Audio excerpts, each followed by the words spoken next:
የሩሲያ ወታደሮች በ25 ኪሎ ሜትር ርቀት በከበቧት በዩክሬን ዋና ከተማ ከኪቭ በስተ ሰሜን ምዕራብ ባሉ አካባቢዎችና በሌሎችም በርካታ ከተሞች ዛሬ ቅዳሜ ከባድ ውጊያ እየተካሄደ ነው። በብዙ የዩክሬን ከተሞች ሌሊቱን የአየር ጥቃት እየመጣ ነው የሚሉ ማስጠንቀቂያ ደውሎች ተሰምተዋል። የሩሲያ የመከላከያ ሚኒስቴር ቫሲልኪቭ የተባለችው ከተማ አቅራቢያ ያለ የዩክሬን የአየር ኃይል የጦር ሰፈር አውድመናል ብሏል። አቅራቢያው ያለ የጥይት መጋዘንም ወድሟል የተባለው የሩሲያ ኃይሎች በዛሬው ዕለት ማሪዮፖል ከተማ የሚገኝ 80 ሰዎች የተጠለሉበትን መስጂድ አውድመዋል ሲል የዩክሬን የውጭ ጉዳይ ሚኒስቴር አስታውቋል። አንዳንዶቹ መስጂድ ውስጥ የነበሩት የቱርክ ሰዎች እንደነበሩ ተገልጿል። በኪቭ ሱሚና ሌሎችም አካባቢዎች ሰላማዊ ሰዎች ጥቃት ሳይደርስባቸው የሚወጡበት በርካታ ሰብአዊ ማስተላለፊያዎች ዛሬ የሚከፈቱ መሆኑ ተጠቁሟል። ዩናይትድ ስቴትስና አጋሮቿ ማዕቀቦች እየጣሉባት የምትገኘው ሩሲያ ጥቃቱን በዩክሬንም ምዕራባዊ ግዛቶች እያስፋፋች ሲሆን ዋና ከተማዋ ኪቭ ዙሪያም ኃይሏን እያጠናከረች መሆኗ ይስተዋላል። ስማቸው በይፋ ያልተገለጸ የዩናይትድ ስቴትስ የመከላከያ ሚኒስቴር ከፍተኛ ባለስልጣን በሰጡት ቃል ሩሲያ ምዕራባዊ ዩክሬን ውስጥ ኢላማዎችን መደብደብ እንደጀመረች አረጋግጠዋል። የዩክሬን ኃይሎችም የሩሲያን ጦር እየተከታተሉ በመጋፈጥ እያስጨነቋት ናቸው ብለዋል የዩናይትድ ስቴትሱ ባለስልጣን። የዩክሬን ፕሬዝዳንት ቮሎዲሚር ዜሌንስኪ ትላንት አርብ በሰጡት መግለጫ ዝርዝር ውስጥ ሳይገቡ የጦር ኃይላችን ስትራቴጂያዊ ምዕራፍ ላይ ደርሷል ብለዋል። ሀገራችንን ነፃ ለማውጣት ምን ያህል ቀን እንደሚወስድብን አናውቅም፣ ግን ልናደርገው እንችላለን ብለዋል ዜሌንስኪ። የዩናይትድ ስቴትስ ፕሬዝዳንት ጆ ባይደን ትላንት የዩክሬን ፕሬዝዳንት ዜሌንስኪን በስልክ እንዳነጋገሯቸው ዋይት ሀውስ አስታውቋል። ዩናይትድ ስቴትስና አጋሮቿ ሩሲያ በፈጸመችው ወረራ የበለጠ ዋጋ ለማስከፈል ስለሚወስዷቸው እርምጃዎችም ገልጸውላቸዋል። የዩናይትድ ስቴትስ ምክትል ፕሬዝዳንት ካሜላ ሃሪስ በሮማኒያ ጉብኝታቸው ሲናገሩ የሩሲያ ፕሬዝዳንት ፑቲን ለግጭቱ ሰላማዊ መፍትሄ ለማግኘት ፍላጎት የላቸውም ሲሉ ተናግረዋል። ሩሲያ በወረራዋ ሲቪሎችን ኢላማ አላደረኩም በማለት ያስተባበለች ሲሆን የዩናይትድ ስቴትስ የውጭ ጉዳይ ሚኒስቴር ቃል አቀባይ ኔድ ፕራይስ የጦር ወንጀል ተፈጽሟል ተብሎ ለመደምደም ብርቱ ምርመራ የሚያስፈልግ በመሆኑ አስቸጋሪ ነው ማለታቸው ተጠቅሷል። ዩናይትድ ስቴትስ እና ሌሎች ሀገሮች የሩሲያን አድራጎት መመርመርና መመዝገብ ጀምረዋል ያሉት።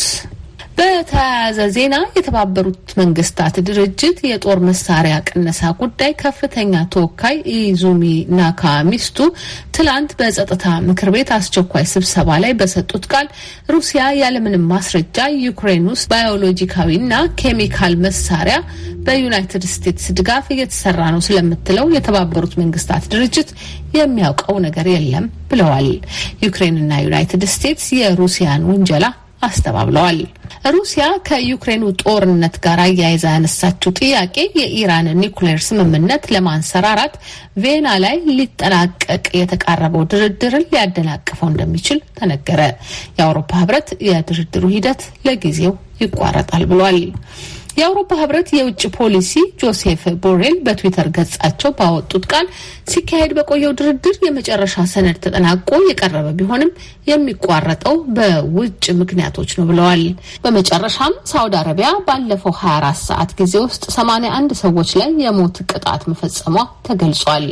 7 የመናውያንና 1 ሶሪያዊን ጨምሮ 81 ወንዶች ላይ የሞት ቅጣት የፈጸመችው ሽብርተኝነትና ተገቢ ያልሆኑ እምነቶችና አድራጎቶችን ጨምሮ በተለያዩ ወንጀሎች የተከሰሱ ሰዎች ናቸው ሲል የሳውዲ ዜና አገልግሎት ዘግቧል። ባለፈው 1 ዓመት ሳውዲ አረቢያ በሞት የቀጣቻቸው 67 ሰዎች ከዚያ በቀደሙት ዓመት ደግሞ 27 ሲሆኑ የዘንድሮ ከፍተኛ መሆኑ ተመልክቷል። የሀገር ደህንነት ሚኒስቴር ባወጣው መግለጫ ሰዎቹ ንጹሃን ወንዶች፣ ሴቶችና ህጻናትን ገድለዋል፣ አይሲስ፣ አልቃይዳና ሁቲዎችን በመሳሰሉ የሽብር ድርጅቶች ታማኝነት መግባትን የመሳሰሉ ወንጀሎች ፈጽመዋል ማለቱን የዜና አገልግሎቱ ጠቅሷል። አድማጮች፣ ለምሽቱ ዜና የተመደበው ጊዜ በዚያ በቃ።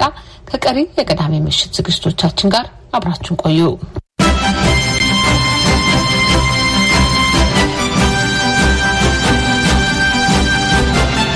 ጽዮን ግርማን ለዜናው አመሰግናለሁ። በ19 በ25 እና በ31 ሜትር ባንድ አጭር ሞገድ እንዲሁም በኢትዮሳት ቨርቹዋል ቻናል 57 ዲግሪስ ዌስት ተላለፍላችሁ የዛሬ ቅዳሜ መጋቢት 3 የምሽት ስርጭታችን ከአሜሪካ ድምጽ እየተደመጠ ይገኛል።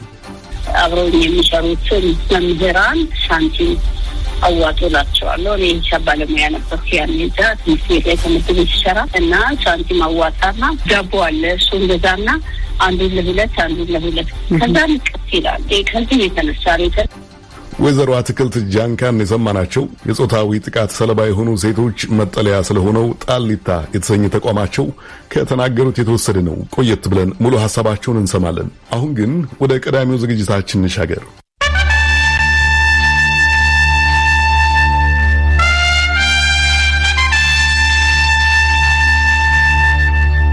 የብሔራዊ ምክክር ኮሚሽን እጩዎች እንዴት ተመረጡ?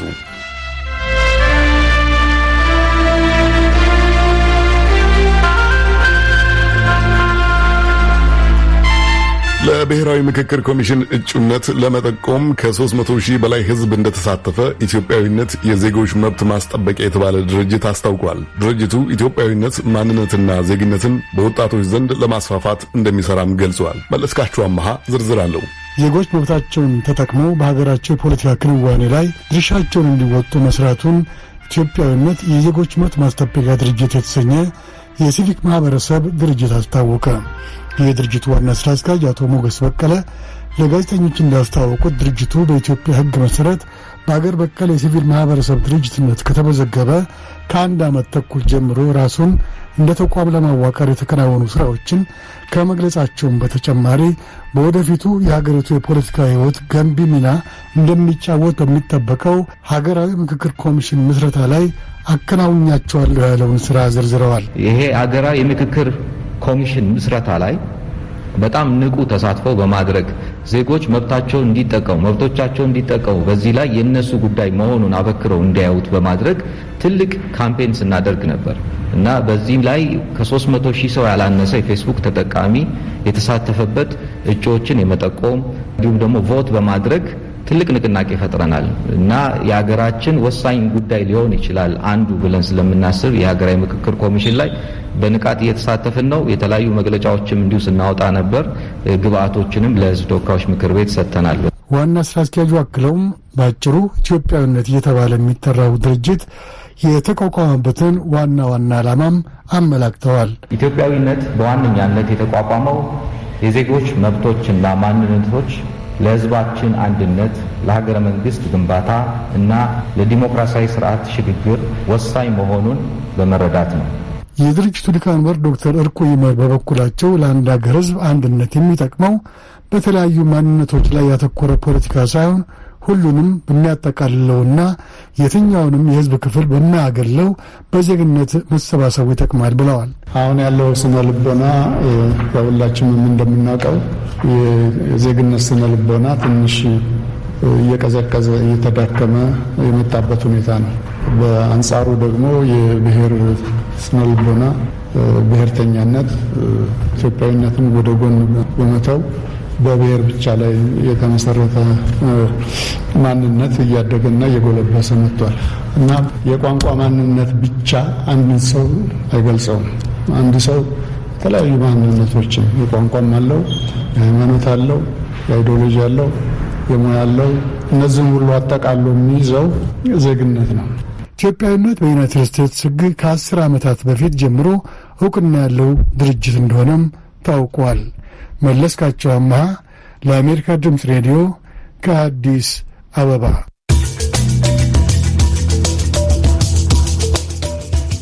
መለስካቸው እናመሰግናለን። ከአሜሪካ ድምፅ የቅዳሜ ምሽት ስርጭታችን ይቀጥላል። ተከታዩ መሰናዶው የወጣቶችን የክርክርና የውይይት ባህል ለማሳደግ ስለተከፈተ አዲስ መድረክ ይነግረናል።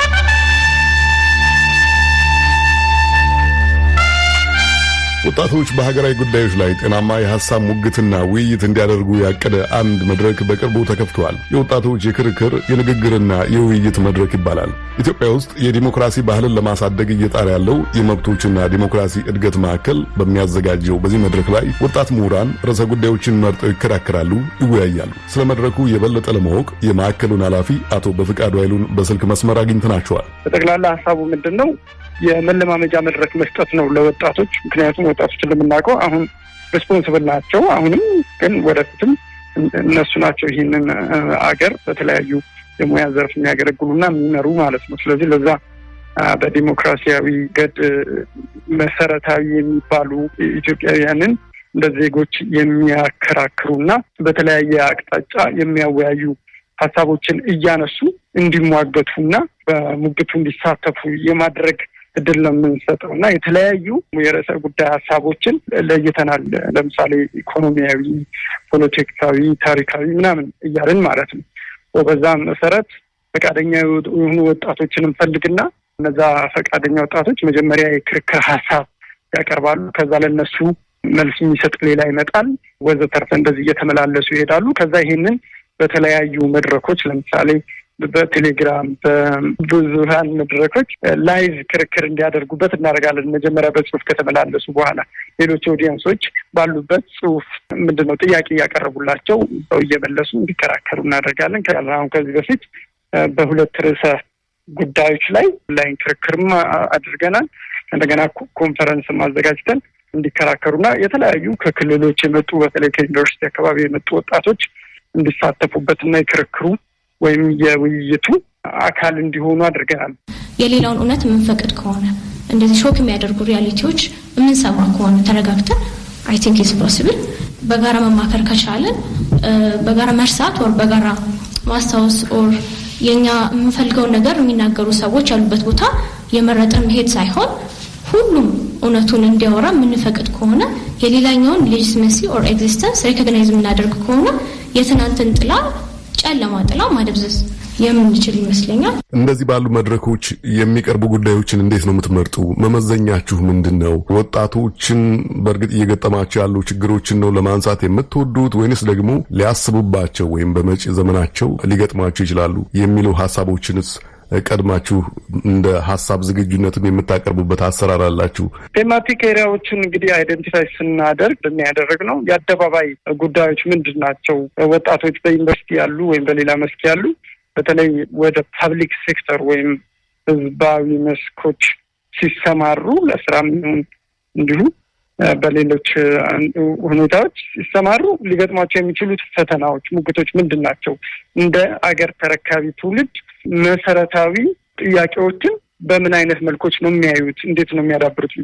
ያንን የሚያዳብሩበት መድረክ እድል መስጠት ነው የኛ ፍላጎት። ስለዚህ በታሪካዊ ጉዳዮች ላይ የአደባባይ ጉዳዮች ምንድናቸው? እነዛ ላይ የሚያሳስቧቸው ምንድናቸው የሚለውን ራሳቸው እንዲጽፉ ነው የምናደርገው። ነገር ግን የተሻለ ኳሊቲ እንዲኖራቸው የሪቪወርስ ቲም አለን።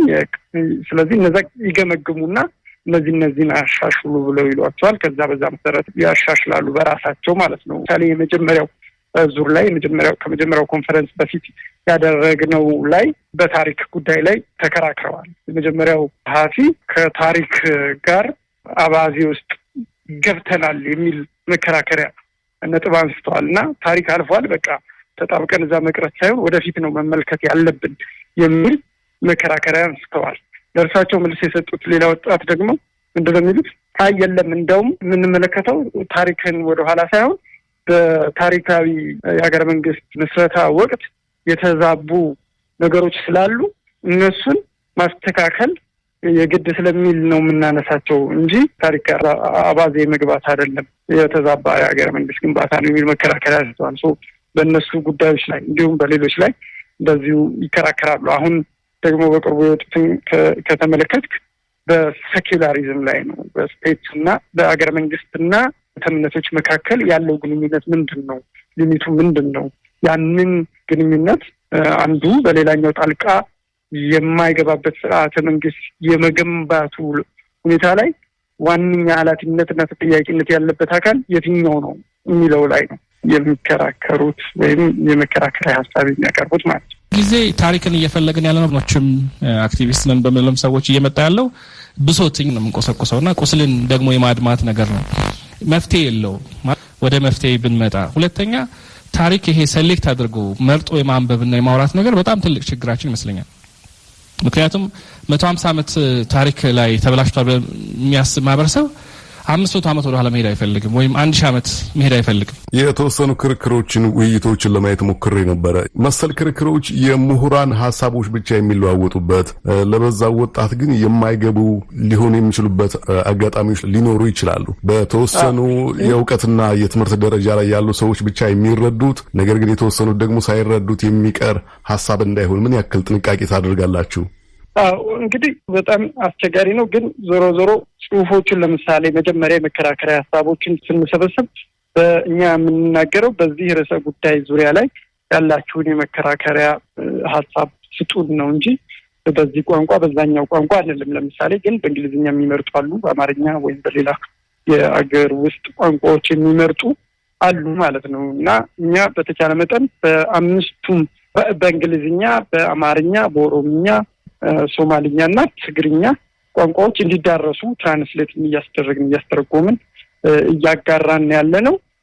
ክርክሮቹን ስናዘጋጅ በአንድ ቋንቋ ነው፣ በአማርኛ ነው በርግጥ እና በተቻለ መጠን ለሁሉም እንዲደርስ በቴሌግራምም በክለባውስም የምናደርግበት ምክንያት የተለያዩ አይነት የማህበረሰብ ክፍሎችን በሚገባቸው ቋንቋ ማቅረብ ከተቻለ ብለን ነው እና ብዙ እንደዛ ግጭቶች እናደርጋለን። ነገር ግን አንዳንዶቹ ጽንሰ ሀሳቦች እንግዳም ስለሆኑ በኢትዮጵያ ታሪክ ውስጥ ለምሳሌ ሴኩላሪዝም ኩያ አማርኛ ወይም ሌላ የሀገር ውስጥ ትርጉም ማግኘት ይቸግራል እና ሴኩላሪዝምን በቃ የመንግስትና የቤተ እምነቶች መለያየት ብለን ነው የምንለው። ግን ዞሮ ጽንሰ ሀሳቦቹ ወደ ማህበረሰቡ የሚወርዱትና በቀላሉ ግንዛቤ ሊገኝባቸው የሚችሉት በብዛት ውይይት ሲደረግባቸው ነው ብለን የምናምነው። ስለዚህ በተቻለ መጠን ይህንን አሁን የጀመርነውን እያሰፋን እንሄዳለን።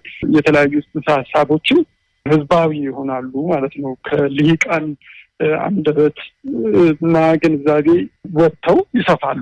ለሁሉም እኩል ስላልሆነ ነው እንደዚህ አይነቶቹ ክስተቶች የሚፈጠሩት እንጂ የመረዳት ችሎታቸው ዝቅተኛ የሆኑ የማህበረሰብ ክፍሎች ወይም ከፍተኛ የሆኑ የማህበረሰብ ክፍሎች ስላሉ አይደለም። ስለዚህ በተቻለ መጠን ይህንን ራሱን እንደ ትምህርት መስጫ ግንዛቤ ማስጨበጫና ማሳደጊያ እድል እየተጠቀምን እያሰፋን መሄድ ከቻልን የሚነሱት ርዕሰ ጉዳዮች ላይ ብዙሃን የሚኖራቸው ግንዛቤ እያደገ ይሄዳል የሚል አንዱ። የመጪ ዘመን ግባችሁ ምንድነው? የወጣቶች ንግግር፣ ክርክርና ውይይት መድረክ ደርሶ ማየት የምትፈልጉበት ደረጃ ምንድነው? እንግዲህ በተቻለ መጠን አሁን እኛ እንደ አንድ የሲቪል ማህበረሰብ ድርጅት እነዚህ ነገሮች ለማመቻቸት የተለያዩ የሰውና ሌሎችም ቁሳቁስ ወጪዎችን ይጠይቁናል። ስለዚህ እነዛን ሞቢላይዝ ማድረግ በቻልነው አቅም በሙሉ ለረጅም ጊዜና በሰፊው በተለያዩ የሀገር ውስጥ ቋንቋዎች የተለያዩ ከተማዎች ላይ የተለያዩ የክርክር መድረኮችን ማመቻቸት መቻል ነው ፍላጎታችንን።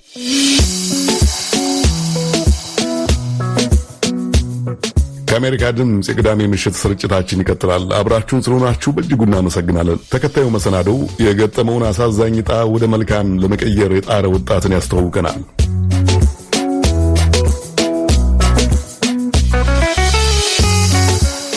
ዳግማዊ አሰፋ ይባላል። ደራሲና የሕግ ባለሙያ ሲሆን በወጣትነቱ ሕይወቱን የቀየረ ጉዳት ቢደርስበትም ከህልሙ ግን አላስቆመውም። ዳግማዊ 2 መጽሐፎችን ያሳተመ ሲሆን በሁለተኛው መጽሐፉ ተኩሶ ያቆሰለውንና ከአንገት በታች ያሉ አካሎቹ ዳግም እንዳይንቀሳቀሱ ያደረገውን ሰው ይቅርታ እንዳደረገለት ይፋ አድርገዋል። የሐዋሳው ዘጋቢያችን ዮናታን ዘብዴውስ በዚህና በሌሎች ጉዳዮች ላይ ከዳግማዊ ጋር ቆይታ አድርጓል። ተከታትለን እንመለስ። የዛሬ 7 ዓመታት ገደማ ነበር ዳግማዊ አሰፋ አንገቱ ላይ በጥይት የተመታው። ከሐዋሳ ዩኒቨርሲቲ ከሕግ ዲፓርትመንት በማዕረግ ተመርቋል። ብዙም ሳይቆይ ሌላ ልምድ ካለው የሕግ ባለሙያ ወይም ጠበቃ ጋር ስራ ጀምሯል። ዳግማዊ ብዙ ህልም፣ ብዙ ራዕይ ለማሳካት እቅድ የነበረው ገና በልጅነቱ ነበር። ይሁን እንጂ ስራ በጀመረ በ2 ወሩ የህይወት አቅጣጫውን የለወጠች ክፉ አጋጣሚ ተፈጠረች። መስከረም 28 2007 ዓ.ም እዚሁ ሐዋሳ ከተማ ላይ አንድ ባለሀብት ሆቴሉን በ35 ሚሊዮን ብር ሸጦት ከዛ ሌላ መንግስት ሊከፈል ይገባ የነበረውን 3 ሚሊዮን ብር ቀንሶ ለመክፈል ፍቃደኛ ባለመሆኑ ምክንያት ገዢው ያንን ሆቴል ገዝቶ ለመንግስትም የሚከፈለውን ክፍያ ራሱ ከፍሎ ያንን የከፈለውን ገንዘብ እንድናስመልስለት ወደኛ ቢሮ መጥቶ ጠበቃ አድርጎ ዳንኤልን ቀጥሮት ነበር። ዳንኤል ለዚህ ጉዳይ ውክልና መውሰዱን ሲያውቅ ይኸው ባለሀብት በተደጋጋሚ ጊዜ እየደወለ እስከ 500,000 600,000 ብር ድረስ ጉቦ ሰጣለው አውቀህ ተሸነፍ ወይ ደግሞ ኬዙን አበላሸው እያለ ይጠይቅ ነበር። ግን ለዛ ፈቃደኛ አልሆነም። በዚህ ምክንያት መስከረም 28 2007 ዓመተ ምህረት ቢሮአችን ቁጭ ብለን እየሰራን ባለንበት ከጠዋቱ 2 ሰዓት ተኩል በሚሆንበት ሰዓት ይሄው ግለሰብ ወደ ቢሮ በመምጣት ዳንኤልን ተኩሶ ሆዱ ላይ እኔን ደግሞ ተኩሶ አንገቴ ላይ በመምታት ዳንኤልን ህይወቱን እንዲያልፍ ሲያደርግ እኔ ደግሞ በከባድ የአካል ጉዳት ዊልቸር ላይ ለመቀመጥ ተገድጃለሁ። ዳግማዊ አሁን እንዴት ነህ? በእርግጥ አሁን ጥሩ ነው። በፊት ብዙ የተደበላለቀ ስሜት ይሰማኝ ነበር። ይሄ አደጋ በነበረ ጊዜ ወጣት ነኝ፣ 23 ዓመቴ ነው። የማዕረግ ተመራቂ ነኝ። ብዙ ህልም ብዙ እቅድ ነበረኝ። ያ በመጨናገፉ በጣም ስሜቴ በጣም ይጎዳል። ከዛ ውጪ ፊዚካሊ በጣም ከባድ ህመም ነበረው። ብዙ ቀዶ ጥገናዎች ነበሩኝ። ፋይናንሻሊ በጣም ከባድ ነበር። ሁሉም ነገሮች ማለት በሚቻል ደረጃ በጣም ከባድ ነበርና በጊዜ ሂደት ግን ከእግዚአብሔር ጋር ሁኔታዎችን እየተቀበልኩ ሲመጣ በተወሰነ ደረጃ መረጋጋትና ቢያንስ ውስጤን ሰላም ማድረግ ችያለሁ። ከህመም አንፃር አሁን እንደፈለኩ መንቀሳቀስ አልችልም። በእጆቼ መጻፍም መስራትም በእግሮቼ መራመድ መቆም አልችልም። ሌሎችም ከዚህ ጋር ተያያዥ የሆኑ ጉዳቶች አሉት፣ ግን ደህና ነው። አዲሱን ዳግማዊ እንደተቀበለ ፈተናዎችን ለመጋፈጥ ቻልክ? አንዴ ከመጣ በኋላ ወደፊት መጓዝ የምትችለው ስትቀበለው ብቻ ነው። ስለዚህ በጣም ጥርሴን ነክሼ ይሄኛውን ዳግም ማወቅ፣ መልመድ፣ መቀበል እሱ ብቻ ሳይሆን መውደድም ጭምር። በፊት እንደፈለኩ እንቀሳቀሳለሁ፣ በመኪና እንቀሳቀሳለሁ፣ በሞተር ሳይክል እንቀሳቀሳለሁ። ከሳምንቱ 7 ቀናት 6ቱን ቀን ስፖርት ሰራለሁ፣ እዋኛለሁ፣ ግራውንድ ቴኒስ እጫወታለሁ፣ ቴብል ቴኒስ እጫወታለሁ፣ ሩጫ ሮጣለሁ፣ ኤሮቢክ ሰራለሁ። ስፖርት የተባሉትን በቃ የሚቀረኝ የለም፣ በደንብ ነው የምሰራውና ያኛው ዳግም እኔ የገነባሁት ዳግም ነው። ይሄኛው ደግሞ እኔ ያልገነባሁትም ግን ኦሬዲ መጥቷል። ስለዚህ መኖር ካለብኝ፣ መቀጠል ካለብኝ፣ መሳቅ ካለብኝ፣ ደስተኛ መሆን ካለብኝ ይሄኛውን ዳግም መቀበል ነበረብኝ። ዳግማዊ ለምንድን ነው የምትኖረው? ይሄ በጣም ከባድ ጥያቄ ነው። የመጀመሪያው መጽሐፌ ላይ ሁሉ ጊዜ ለምንድን ነው ይሄ አደጋ የደረሰብኝ እያልኩኝ በጣም አዝን ነበር። ከሆነ ጊዜ በኋላ 7-8 ጊዜ ሞቼ በቃ ሞተ ከተባልኩበት ከተነሳው በኋላ ግን ጥያቄ የነበረው ለምንድን የተረፍኩት ነው። ማንም ሰው ከማይተርፍበት አደጋ ላይ ለምንድን የተረፍኩት የሚል ነው። አሁን የተረፍኩበትንና የምኖርበትን አንድ ዓላማ አግኝቻለሁ ብዬ አስባለሁ። እኔ አሁን ባለሁበት ቦታ ሁሉ ሰዎች እኔን በሚያዩበት ቦታ ሁሉ የመጀመሪያው ነገር ለሰዎች የምስጋና ምክንያት ነኝ። እጅግር እያለው የሚያማርር በጣም ብዙ ሰው አለ። እየተንቀሳቀሰ እንደፈለገ እየወጣ እየወረደ የሚፈልገውን እየሰራ እየበላ እየጠጣ ግን በቃ አንድም ቀን አመስግኖ የማያውቅ ብዙ ሰው አለ። ስለዚህ ሰዎች እኔን ሲያዩ ተመስገን ይላሉ። ስለዚህ አንዱ የምስጋና ምክንያት ሆኛለሁ፣ አንዱ የምኖርበት ምክንያት ነው። ሁለተኛውና ትልቁ ነገር ደግሞ ጽናት ነው፣ ማሸነፍ ነው። እኔ ለታናናሾቼም ለታላላቆቼም የሽንፈት ምክንያት መሆን አልፈልግም። በዚህ ምድር ላይ የምኖረው አንዴ ነው። ዛሬ ልትረፍ እንጂ የሆነ ቀን እንደምሞት አውቃለሁ። ስለዚህ መሞቴ ካልቀረ ደግሞ አሸንፌ የማሸነፍ ታሪክ ጽፌ ነው የማልፈው። ስለዚህ አንዱ የምኖርበት ነገር ደግሞ ጽናት ነው። ከዛ ውጪ ትልቁ ነገር ደግሞ ለብዙ ሰዎች የሚተርፍ ፍቅር፣ ለብዙ ሰዎች የሚተርፍ ይቅርታ፣ ለብዙ ሰዎች የሚተርፍ ሰላም በውስጤ ይዤ ነው የምንቀሳቀሰው። ስለዚህ ከራሴ አልፌው ለሌላው እኖራለሁ። አደጋው ከመድረሱ በፊት ለማሳካት ያቀርካቸውን አላማዎች አሁን ለማሳካት ታስባቸዋለህ? አንዳንዶቹን ችያለሁ፣ አድርጌያቸዋለሁ። አንዳንዶቹ ደግሞ ገና ናቸው። አንዳንዶቹ ደግሞ ከባድ ናቸው። እኔ ራሴ ተማሪ በነበርኩበት ጊዜ ሰዎች በፍትህ እጦት ወይም ደግሞ በህግ እውቀት እጦት ወይንም ደግሞ በገንዘብ ጠበቃ በማቆም ባለመቻል መብታቸው ሲነጠቅ አይቻልም። ስለዚህ እኔ ተምሬ ቢያንስ በገንዘብ አቅም የሌላቸውንም ሰዎች እውቀት የሌላቸውንም ሰዎች ማገዝ አለብኝ ብዬ ነው ወደ ህግ የገባሁት። ከዛ በኋላ ይሄ አደጋ ከመጣ በኋላ ግን በከፍተኛ ህመም ውስጥ ያሳለፍኩት 1 አመት ብቻ ነው። ከዛ በኋላ መነሳት አለብኝ ብዬ ነው ቢሮ የከፈትኩት። ቢሮ ከፍታለሁ ምክንያቱም ይሄ አደጋ የገንዘብ አቅም የሌላቸውን ሰዎች ከማገዝ ሊያግደኝ አይችልም። ይሄ አደጋ የህግ ዕውቀት አጥተው ፍትህ የሚያጡትን ሰዎች ሊያግደኝ አይገባም ብዬ ስላልኩኝ ነው የራሴን ቢሮ የከፈትኩት። ህግን የተማርኩት ህግ በአብዛኛው ዕውቀትና ንግግር ካለ ሌሎቹ ነገሮች ቀላል ናቸው። በዛ ምክንያት እነዚህን ህልሞች አሳክቻቸዋለሁ። ተጨማሪ ህልም ግን አግኝቼባቸዋለሁ። 2 መጽሐፎችን ጽፌ ለሌሎች መስጠት ስችል ሌላ በፊት ከማስበው እና ከማቅደው ሐሳብ በተጨማሪ አግኝቻለሁ ብዬ አስባለሁ። አሁንም ቢሆን ይሄ ጉዳት ከየትኛው ህልሜ እንዲያገደኝ አልፈልግም። ዳግማዊ አሁንም የሚታየው የሰዎች መልካምነት እንደሆነም ተናግሯል። እኔ ሰዎች በተፈጥሯቸው መልካሞች ናቸው ብዬ አሁንም አምናለሁ። ሰው ነው የጎዳኝ ደግሞ በድየው እንዳይመስል፣ ደርሼበት እንዳይመስል፣ ቀምቼው እንዳይመስል፣ ሰድቤው እንዳይመስል የማያቀኝ ሰው ነው ቢሮዬ ድረስ መቶ ተኩሶ የመታኝ ምንም ነገር ሳልበድለው ለምን ጉቦ አትቀበሉም የሚል ይሄ በጣም ከባድ ነው።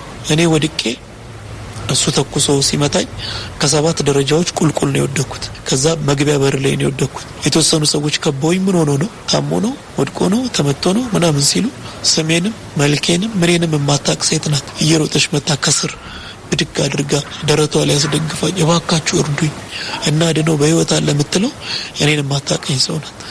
በጣም ይገርማል። እኔ ስመታ ግንባሬ ተተርትሮ ነበርና ብዙ ደም ይፈሰኝ ነበር። ጥይቱ በዚህ በመታየው በጠባሳው በኩል ገብቶ ከጀርባ ነው የወጣው። ከፊትም ከጀርባ ሚደማ ነበር። ልጅቷ ግድ አልነበራት።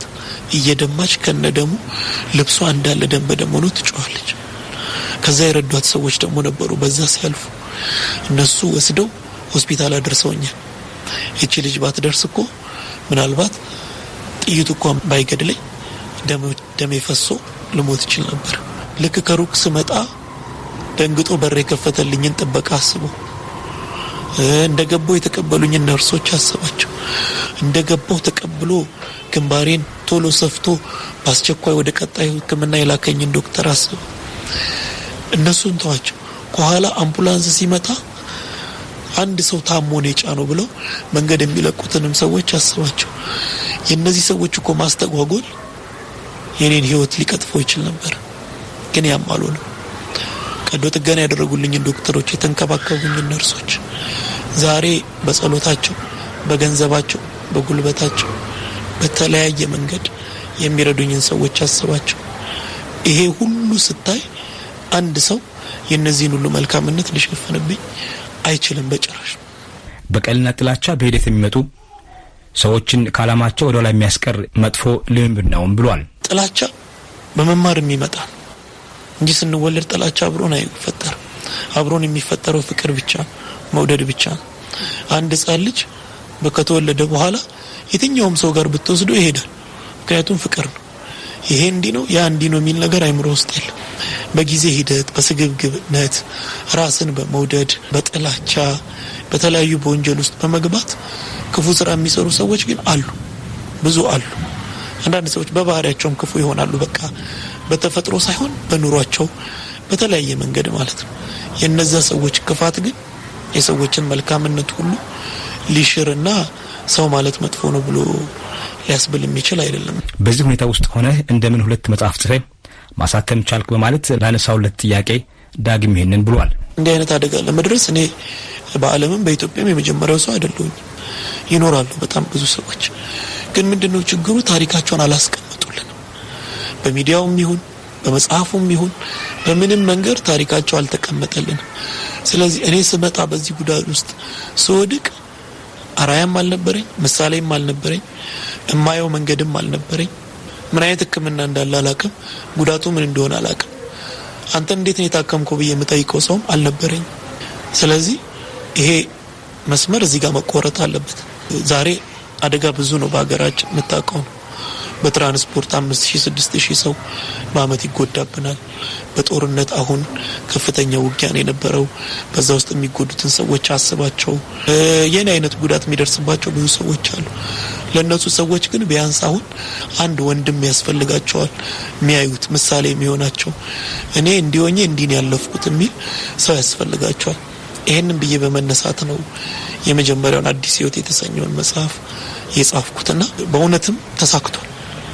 እኔ ካወጣሁ በኋላ በጣም ብዙ ሰዎች ደውለው ይታከማሉ ወይ የት ልታከም ብለውኝ የሚታከሙበትን ቦታ ደውዬ አናግሬ የህክምና ዶክመንቱን ልኬ ቀዶ ጥገና ማድረግ እንዲችሉ ፊዚዮቴራፒ እንዲሰሩ ዊልቸር ላይ መቀመጥ እንዲችሉ ፀሐይ ወጥተው መሞቅ እንዲችሉ ያስቻልናቸው ሰዎች አንድና ሁለት አይደሉም። በዚህ በጣም በጣም በጣም ደስተኛ ነኝ። እንደዚህ ሆኖ እጅ ሳይጽፍ መጽሐፍ በጣም ከባድ ነው። እኔ እየነገርኳቸው ነው ጓደኞቼ ቤተሰቦቼ ሲጽፉልኝ የነበሩት። ግን ችግሩ እንደው መሰለ አንዳንድ ጊዜ ማታ በተኛውበት ቀጣዩን ቻፕተር እንዴት አድርጌ ሰራዋለሁ ብዬ አስቤ በዚህ መልኩ ብዬ ተኛለሁ። ጠዋት ስነሳ እረሳዋለሁ። እንደገና እንደ አይነት ቻሌንጆች ነበሩና ግን እንደዛም ሆኖ ነው መጽሐፉ የተጻፈው የወጣው። ሁለተኛውም ከማዘኑ ወዲህ አሁን ገና አመትም አልሞላውም ከወጣ 5-6 ወሩ ነው። እሱም የተጻፈው በዚሁ መልኩ ነውና ስለ ገንዘብ ያለውን ማረዳት ተናግሯል። በእለት ተለት ህይወት ውስጥ ገንዘብ በጣም ያስፈልጋል።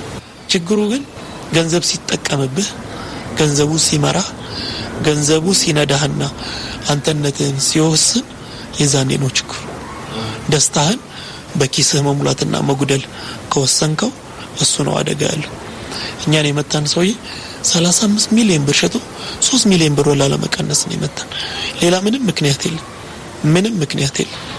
አየህ የሰው ልጅ ገንዘብን መጠቀም ትቶ ገንዘቡ የሰው ልጅ ላይ ሲጠቀም የዛኔ ነው አደጋ ያለው። ገንዘብ መውደድ የኃጢአት ስር የሚሆነው ገንዘቡ ሰዎችን ሲነዳቸውና ወዳልተፈለገ ነገር ሲመራቸው። ዳግማዊ ከጎኑ ላሉ ደጋግ ወገኖች ምስጋና፣ ለተቀሩ ኢትዮጵያውያን ደግሞ ጥሪ አለው። ዛሬ ድረስ ቤቴ መጥተው በነጻ የሚረዱኝ ዶክተሮችና ነርሶች አሉ።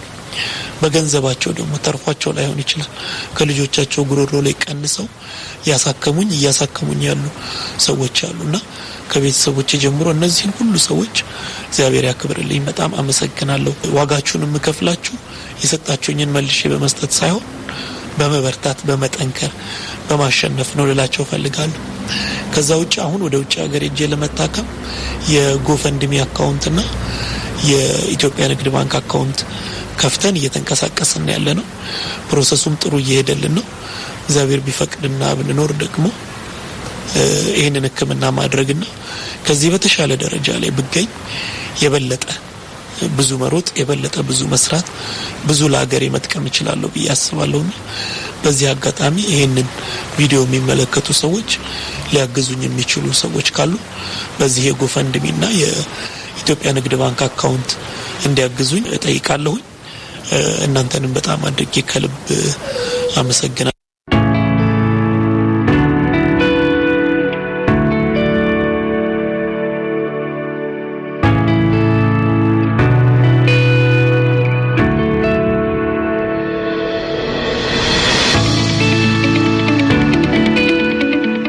እያዳመጣችሁ ያላችሁት በ19 በ25 እና በ31 ሜትር ባንድ አጭር ሞገድ እንዲሁም በኢትዮሳት ቨርቹዋል ቻናል 57 ላይ ከዋሽንግተን ዲሲ የሚተላለፍላችሁን የአሜሪካ ድምፅ ስርጭትን ነው። በዌብሳይታችን amharic@voanews.com ላይ እንገኛለን። በፌስቡክ @voa amharic ላይ ስርጭታችን በቀጥታ እየተላለፈ ይገኛል። በትዊተር #voa amharic ብላችሁ ተከተሉን። ኢንስታግራም እና ዩቲዩብ ላይም አለን። አስተያየትና ጥቆማ ሲኖራችሁ በተዘዋዋሪው የስልክ መስመራችን 2022059942 የውስጥ መስመር 14 ላይ አስተያየታችሁን በድምጽ በተቀረጸው መመሪያ መሰረት አኑሩልን፣ ወይንም ደግሞ horn@voanews.com ላይ ኢሜል አድርጉልን። እያስተናገድኳችሁ ያለሁት ሀብታሙ ስዩም ነኝ። ወደ ተከታዩ ዝግጅታችን ከማለፋችን በፊት አንድ ሙዚቃ እንገባበዝ። የኢትዮጵያ ሙዚቃ ስጦታ ጥላሁን ገሰሰ ሁሉንም ነገር አይቼዋለሁ ይለናል። አይቼዋለሁ ዘመናዊ ሽሬ ከሆኑት የጥላሁን ገሰሰ ሙዚቃዎች አንዱን ነበር ሰምተን የተመለስነው። አብራችሁን ስለሆናችሁ እናመሰግናለን። አድማጮች ያዳመጣችሁ ያላችሁት ዋሽንግተን ዲሲ ከሚገኘው የአሜሪካ ድምፅ ራዲዮ የሚተላለፍላችሁን የቅዳሜ ምሽት ዝግጅታችንን ነው። ቀጣዩ ዘገባ ሴት የአካል ጉዳተኞችን መብት ለማስከበር በሐረሪ ክልል የታገሉ ግለሰቦችን ያስተዋውቀናል።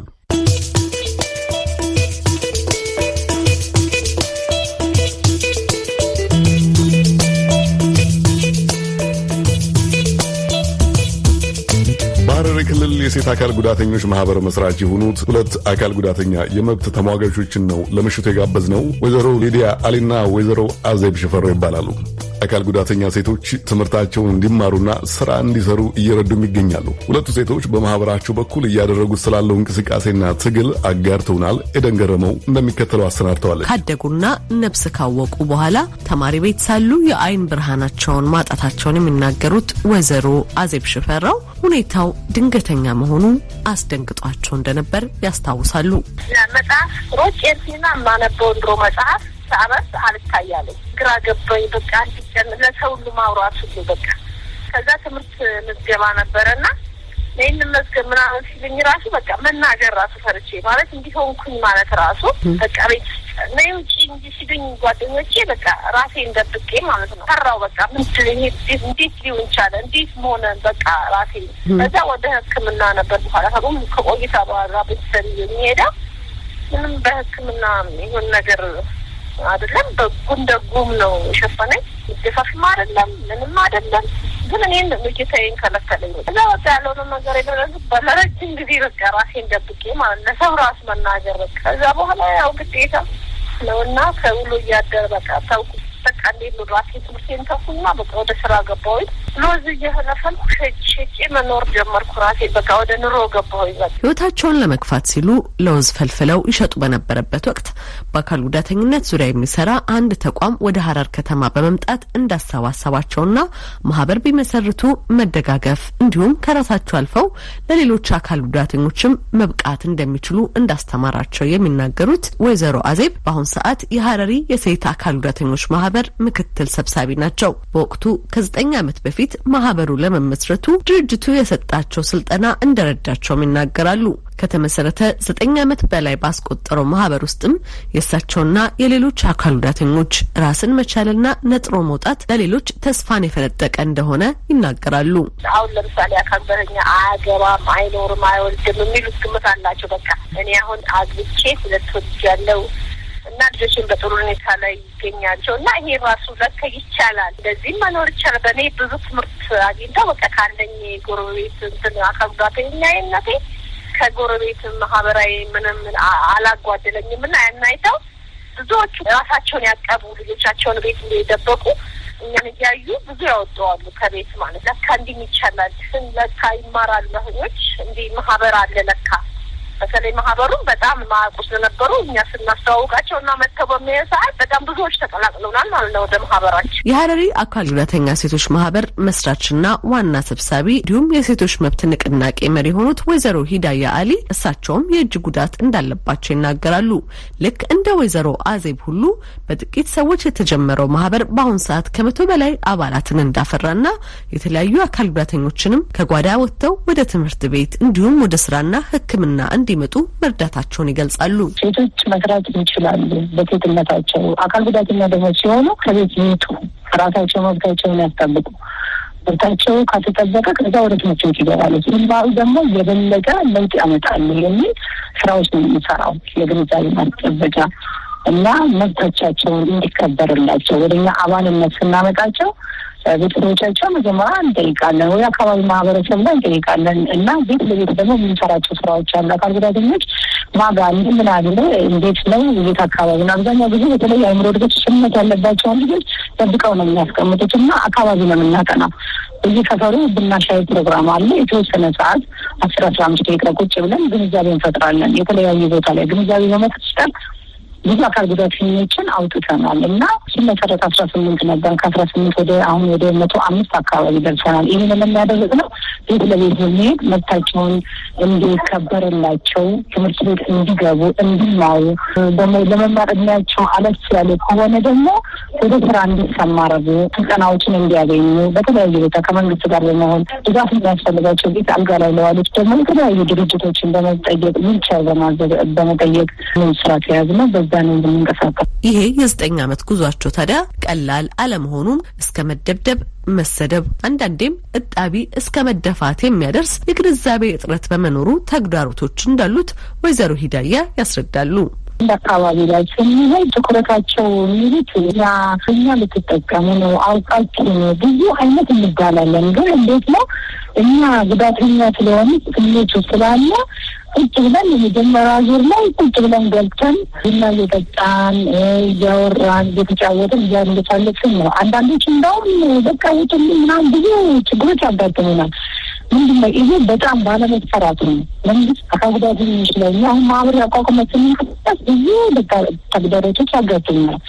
መንግስት ቻይዲ ላይ በቃ የተለያዩ ነገሮች ላይ እንደሚሰራው ይሰራበት ከጉዳተኞች ላይ በጣም ግንዛቤ ያመጣልና እኛ አሁን አንዳንድ ጊዜ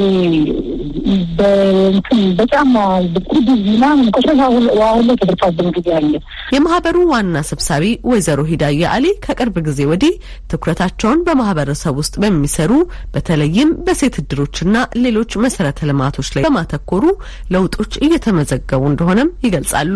ግን ምንድነው በአሁኑ ሰዓት በዚህ 2 ዓመት አካባቢ ግን በጣም ለውጥ አንቻል። ለምን ማህበረሰቡን ጀመራ ተቋማትን ሄደን እናነጋግረን ተቋማትን አካል አካጭን ናቸው። አካል ጉዳተኞችን እንደምትያካትቱ የዛን የሚሰማው ማህበረሰብ ጉዳት አልባው ስለ አካል ጉዳተኛ አካባቢ ሄዶ ያወራል። እድሮች ላይ እንሄዳለን። እድሮችን ሄደን እናወራለን። እድሮችን ስናዋራቸው ስለ አካል ጉዳተኛ ምን ታውቃላችሁ? ያው ለራሳቸው ጉዳይ ስለሚሰበሰቡ እዛ ላይ ቆመን ስናወራ ስለ አካል ጉዳተኛ ይሄን ማመን እንደ ብለው እንደገና ደግሞ ተሰሚነት ያላቸው ሰዎች እንይዛለን። አንዳንድ ጊዜ እንደ ቮለንተር ሆነው ከኛ ጋር እንዲሰሩ እናደርጋቸዋለን። ማህበረሰብ አቀፍ የሚባል አንዳንድ ቦታዎች ላይ የሚሰሩ ስራዎች አሉና እዛ አካባቢ ሄደን አፍሮቻዎች የሌሊት አፍሮቻዎች አሉ። ጀማዓ የሚባሉ የሴት እድሮች አሉ። አብዛኛውን ጊዜ የምንንቀሳቀሰው አካል ጉዳተኝነት ስለ ሴቶች ብቻ አይደለም ስናወራ የምናወራው። አካል ጉዳተኝነት ምንድን ነው? አካል ጉዳተኝነት በምን ይመጣል? ጉዳት አልባዎች እንዴት ነው የሚታዩት? ለምና ዋና ጥላችን ነውና ለማተስ እንዴት ነው የምትገነዘበች? ለማተ ምን ያስገኛላቸው አካል ጉዳተኛ ላለመሆን እያለ ከ18 ወደ 100 መድረስ ማለት በጣም ትልቅ ነገር ነው። የ2022 ዓ.ም የዓለም አቀፉ የሴቶች ቀን የዛሬ የሴቶች እኩልነት ለዘላቂ የወደፊት ህይወት በሚል መሪ ቃል በዛሬው ዕለት ታስበው ውሏል። የሐረሪ የአካል ጉዳተኛ ሴቶች ዋና ሰብሳቢ ወይዘሮ ሂዳያ አሊና ምክትል ሰብሳቢ ወይዘሮ አዘይብ ሽፈራው ታዲያ ይሄ እውን እንዲሆን ከሌሎች አባላቶቻቸው ጋር በመሆን መላው ሐረሪን ለማዳረስ እየሰሩ እንደሆነ ይገልጻሉ። ጉዟቸው ስኬታማ እንዲሆንም ድጋፍ እንዲደረግላቸው ጠይቀዋል። ከአሜሪካ ድምጽ ለተጠናቀረው ዘገባ ኤደን ገረመው ከዋሽንግተን ዲሲ።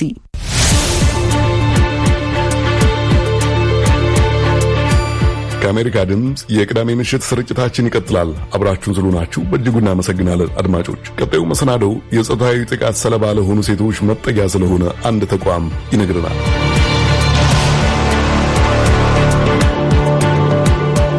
ታሊታ ራይዝ አፕ ከተመሰረተ 12 ዓመታትን ያስቆጠረ ተቋም ሲሆን በአዲስ አበባ ፈረንሳይ ለጋሲዮንና እንጦጦ አካባቢ እንዲሁም በሲዳማ ክልል ለጾታዊ ጥቃት የተጋለጡ ሴቶችን በማኖር ፍትህ እንዲያገኙ በመታገል በጾታዊ ጥቃት በተፈጠሩ እርግዝናዎች የተወለዱ ልጆችን በማሳደግ እየረዳ ይገኛል። መስራቿ ወይዘሮ አትክልት ጃንካ በልጅነታቸው ችግርን ለማምለጥ ብለው ተታለው የገቡት ትዳር መነሻ እንደሆናቸው ይናገራሉ። ኤደን ገረመው የተቋሙን መስራች ወይዘሮ አትክልትንና በተቋሙ ውስጥ ማደጓን የምትናገር ወጣት አነጋግራ ተከታዩን አሰናድታለች። ወይዘሮ አትክልት ጃንካ ታዳጊና ለጾታዊ ጥቃት የተጋለጡ ልጃገረዶችን በአዲስ አበባ እንዲሁም በሲዳማ ክልል እያሰባሰቡ በማስተማር የልጃገረዶቹ ልጆች ደግሞ በተገቢ ሁኔታ እንክብካቤ እንዲያገኙ የሚያደርገውን ጣሊታ ራይዝ አፕ የተሰኘ ድርጅት መስራች ናቸው። ወይዘሮ አትክልት ወደዚህ ስራ ለመግባት ረጅም ጊዜ ቢፈጅባቸውም ዋና መሰረቱ ግን የራሳቸው የልጅነት ዘመን መሆኑን ይናገራሉ። እናቴ በልጅነት የሞተች፣ ባቴም እንደዛው ብዙ አልቆዩ ከፍ ብዬ ነው ያረፉት።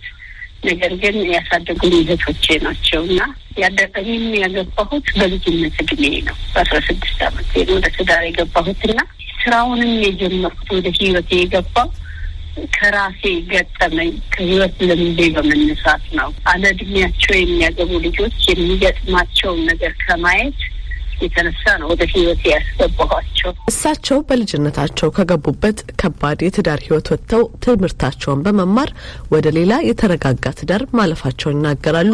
ነገር ግን በሚኖሩበት በፈረንሳይ ለጋሲዮን አካባቢ እንዲሁም በሂሳብ ሰራተኝነት በሚያገለግሉባቸው ትምህርት ቤቶች ውስጥ ለሚያዩቸው ታዳጊ ሴቶች ህጻናት ችግር እጅግ የቀረበና የሳሳ ስሜት ነበረኝ ይላሉ። የደን ኤሪያ ነውና እነዚህ ከዛፍ ላይ የወደቀ ቅጠል መሬት ላይ የተራገፉ ቅጠሎችን ከዛ ቅጠል ጠርገው በዶንያ አድርገው ወደ ሽሮ ሜዳ 4 ኪሎ ምናምን ይሸጣሉ ልጆቹ። ያንን የሚያደርጉት ቤት ውስጥ የምትጠብቅ እናት አለች። ሄዳ ጠርጋ ልጅቷ እስክታመጣ የ9 ዓመት ልጅ፣ 10 ዓመት ልጅ፣ 11 ዓመት ልጅ እንደዚህ ነው። ያንን ጠራጊ የሚለቅሙ ሲሄዱ ይደፈራሉ በደን ጠባቂዎች እና ቴስቱን ላይ ያጋጥማቸዋል። የተለያየ ችግር ያጋጥማቸዋል። በዚህ ምክንያት አያቸው ነበርና እነዚህ ልጆች ሰፖርት ለማድረግ ወደ ቤት ያመጣቸው ነው፣ ወደ ህይወት ያመጣቸው ነበርና የምችለውን ነገር አድርጌ ትምህርታቸውን እንዲማሩ ጥረት አደረጋለሁ። ቁርስ አብልቻት ብትሄድ ቁርስ አግኝታ እችሊ ትምህርት ቤት ብትሄድ ትምህርቷን በስርዓት ትማራለች ብዬ አስባለሁ። በሆነ አጋጣሚ እዚህ አካባቢ እሰራ ነበር እና በዛ ሰዓት ምንድነው ማድረገው አብረውኝ የሚሰሩትን መምህራን ሳንቲም አዋጡላቸዋለሁ። እኔ ሂሳብ ባለሙያ ነበርኩ ያኔ እዛ ትምህርት ቤት ላይ ተመድቤ ስሰራ እና ሳንቲም አዋጣና ዳቦ አለ እሱን ገዛና አንዱን ለሁለት ከዛ ንቅት ይላል። ከዚህ የተነሳሁት እቤታቸው 1-2 እያሉ ልጆችን እያመጡ ቁርስ በማብላት እንዲሁም ደግሞ የተለያዩ ድጋፎችን በመስጠት የቆዩት ወይዘሮ አትክልት አንዲት ታዳጊን ለመርዳት የገቡበት ሁኔታ ለድርጅቱ መመስረት መነሻ እንደሆነ ይናገራሉ። ያቸው 13-14 ሆኖ ትምህርት ቤት ያልገቡ በጀርባዋ ሊታዝንና በእጇ ደግሞ ሌላዋን እየጎተተች የኔ ልጆች ወደ ትምህርት ቤት ሲሄዱ ተሸኛቸዋለች፣ ሲመጡ ትቀበላቸዋለች። በጣም ተሳዝነኛለች ሰፈር ውስጥ እና ለምን ትምህርት ቤት አትሄጂም ስላት አይ እናቴ ቀን ስራ ልትሰራ ሄዳለች፣ ልጆቹን ይጠብቅ የለም እኔ እነሱን እንድጠብቅ ነው ከገጠር ያመጣች። አንቺ የዚህ አሁን ያለው የባለቤቷ ልጅ አይደለሽም ልጅላት? አይ መጀመሪያ ሀገር ቤት በልጅነቷ የወለደች ነኝ ትለኛለች። አየሽ እኔ ከተማ ስለሆንኩኝ ዳንኩኝ። ገጠር ያለችው እህቴ ግን ከዛ ሸሽታ ችግሯን ሸሽታ ወደ ከተማ ስትመጣ ልጇን ለሆነ ሰው ጥላ ለአያቷ ወይም ለእናቷ ለአክስቷ ጥላ መጣ። እዚህ ጋር ደግሞ ቀን ሲመጣ ሌላ ትዳር ስትመሰርት ያችን ልጇን ነው መሳሪያ የምታረገው። በቃ የእናቷ ጦስ ለሷም ደርሷት እዚህ ጋር ደግሞ እናት ኑሮዋ ስላልተሳካላት የቀን ስራ ትሰራለች። ልጅቷ አሁንም ደግሞ በዛች ጫማ ውስጥ እግሯ ገብቷል። ይሄ የትውልድ ቅብብሎሽ የሆነው የሴቷ የበደል ቀንበር መሰበር አለበት የሚሉት ወይዘሮ አትክልት ከዛሬ 12 ዓመት በፊት ባቋቋሙት ተቋም በኩል የተለያዩ ድጋፎችን እየሰጡ ይገኛሉ። ለጾታዊ ጥቃት ሰለባ የሆኑት ልጆች በአባት ይደፈራሉ፣ በወንድም ይደፈራሉ፣ በዘመድ ይደፈራሉ። ስለዚህ ልክ እንደወለደች ልጅን ትጥላለች። ይሄ ለምን መሰለሽ የኔት በሲዳማ ባህል ከጋብቻ ውጪ የወለደች ሴት ባና ይባላል። ውግዝ ነው፣ የሚያገባት የለም። ይዛ ወይ መጥፋት አለባት ወይ ማጥፋታት። ግን ለልጆቹ መጣል ምክንያት ይሄ ነው ብለን እናምናለን። እና እነዚህ እንዲህ አይነት ልጆች እኔ ጋር በርካታ ህጻናት አሉ፣ ጨቅላ ህጻናት ጉዲፈቻ እንሰጣለን እዚህ ሀገር ውስጥ። ነገር ግን እነዚህ ልጆችን ማሳደግበት ምንም አይነት ገቢ በጣም ብዙ ስራ ነው የምንሰራው። 35 በገርልስ ፕሮግራም የታቀፉ ሴት ልጆች አሉን። እናስተምራቸው በርካታ ህጻናት አሉ። ወደ 160 የሚጠጉ ልጆች ደግሞ የፊዲንግ ፕሮግራም፣ የገበታ ማጋራት ፕሮግራም፣ የፍቅር ማዕድ ተጋሪዎች ናቸው። 128 ቤተሰቦች ደግሞ በስፖንሰርሺፕ ልጆቻቸው ትምህርት ቤት እንዲሄዱ የቁርስ ድጋፍ እናደርጋለን። ይሄን ሁሉ ስራ የምንሰራው በስፖንሰርሺፕ ነው፣ የተለያዩ ወገኖችን በማስተባበር። ወይዘሮ አትክልት በዋናነት የሴቷን ህይወት ለመቀየር የማህበረሰቡ ግንዛቤ ወሳኝ መሆኑን ገልጸው ጥቃት የደረሰባቸው ሴቶች ፍትህ እንዲያገኙና ጥቃት ከመከሰቱ በፊትም ለመከላከል የባለድርሻ አካላት ህብረት ፈጥረው ለማስተማር እየተንቀሳቀሱ መሆኑንም አስታውቋል። ከአሜሪካ ድምጽ ለተጠናቀረው ዘገባ ኤደን ገረመው ከዋሽንግተን ዲሲ። የዕለቱ መጨረሻ መሰናዶ አንድ የፈጠራ ባለሙያን ያስተዋውቀናል። እስራኤል ቤሌማ ይባላል። ኢትዮ ኢኖቬሽን ሴንተር የተባለ የምርምርና ጥናት ተቋም መስራችና ስራ አስኪያጅ ነው።